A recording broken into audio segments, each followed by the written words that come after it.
आप सभी लोगों का एक बार पुनः अभिवादन है बाबा विश्वनाथ के यूट्यूब क्लासेज में, ऑनलाइन क्लासेज में। आप लोगों को आज हम सामाजिक अध्ययन में भारत के प्रथम स्वतंत्रता संग्राम में गतांक से आगे पढ़ेंगे। तो आइए आप लोगों को गतांक से आगे पढ़ाते हैं। 1857 के स्वतंत्रता संग्राम का संगठन आज हमारा टॉपिक है। 1857 ईस्वी के स्वतंत्रता संग्राम का संगठन। इस संगठन का सब कैसे पहले यह देखेंगे कि इसमें कौन कौन से लोग थे जिनकी प्रमुख भूमिका थी इस क्रांति को संपन्न कराने में। तो इसमें सबसे पहले 1857 ईस्वी के स्वतंत्रता संग्राम में जिनकी सबसे ज़्यादा महत्वपूर्ण भूमिका थी वह थे नाना साहब, जो कि पेशवा का दत्तक पुत्र थे और जिनको लॉर्ड डलहौजी ने मान्यता देने से मना कर दिया था। आप लोगों को ध्यान देना होगा कि 1856 ईस्वी तक ही लॉर्ड डलहौजी का कार्यकाल था और 1856 ईस्वी में ही कंपनी के नए गवर्नर जनरल के रूप में लॉर्ड कैनिंग की नियुक्ति हुई थी। तो नाना साहब अपनी इस मांग को लेकर के बहुत ज़्यादा परेशान थे और उन्होंने विद्रोह कर दिया था। किसके खिलाफ? अंग्रेज़ों के खिलाफ। और उसी तरह से रांगो बापू जो कि सतारा के अभ्यस्त राजा का वकील था, यह उस समय लंदन में रहता था और अपनी मांगों को लेकर के नाना साहब जब लंदन गए हुए थे तो यहीं पर दोनों लोगों की वहीं पर मुलाकात हुई और इस तरह से दोनों लोगों ने 1857 ईस्वी की क्रांति की नींव रखी। तीसरा नाम जो था वह था वाजिद अली शाह की पत्नी बेगम हजरत महल का। हम चूँकि वाजिद अली शाह को भी वर्णित कर रहे हैं तो वास्तविक नियंत्रण जो क्रांति का था अवध में उसको बेगम हजरत महल ने संभाल रखा था, अर्थात वाजिद अली शाह की पत्नी, क्योंकि इनको भी अब वह मान्यताएँ देना बंद कर चुके थे और इनके स्थान पर इनके भतीजे को मान्यता देना शुरू कर दिए थे।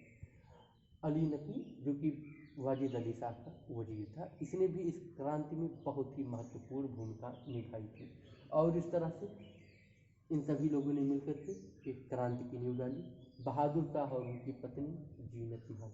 बहादुर शाह के बारे में आप लोग जानते ही होंगे। बहादुर शाह मुगलों के सम्राट थे, मुगल वंश के सम्राट, जिन्होंने इस क्रांति को स्वीकृति दी और कहा कि मैं भी इस क्रांति में भागीदार रहूँगा, लेकिन वह खुल करके सामने नहीं आ सके थे पहले। और इस तरह से ये 6-7 लोग ऐसे थे जिन्होंने क्रांति को निश्चित किया। अब क्रांति किस तरह से की? इन सभी लोगों ने अनेक सभाएं की, छोटी छोटी सभाएं की, बड़ी बड़ी सभाएं की, अनेक धार्मिक यात्राएं के बहाने सैनिकों से मिले और लोगों को उकसाया कि आपको अंग्रेज़ों के खिलाफ किस तरह से युद्ध लड़ना है। यहाँ तक कहा जाता है कि हिंदुओं ने गंगा जल की कसम ली और मुसलमानों ने कुरान की सौगंध ली कि मुझे क्रांति करना है, अंग्रेज़ों के खिलाफ युद्ध करना है और हम सभी लोग एक छत्र नाना साहब की छत नीचे युद्ध करेंगे जिससे कि हमें इनसे मुक्ति मिल सके। और इस तरह से एक बहुत बड़ी क्रांति की योजना तैयार की गई थी। क्रांति की तिथि को 31 मई 1857 ईस्वी निश्चित किया गया था। ध्यान दीजिएगा, जो क्रांति की पूर्व निर्धारित तिथि थी वह 31 मई 1857 ईस्वी थी।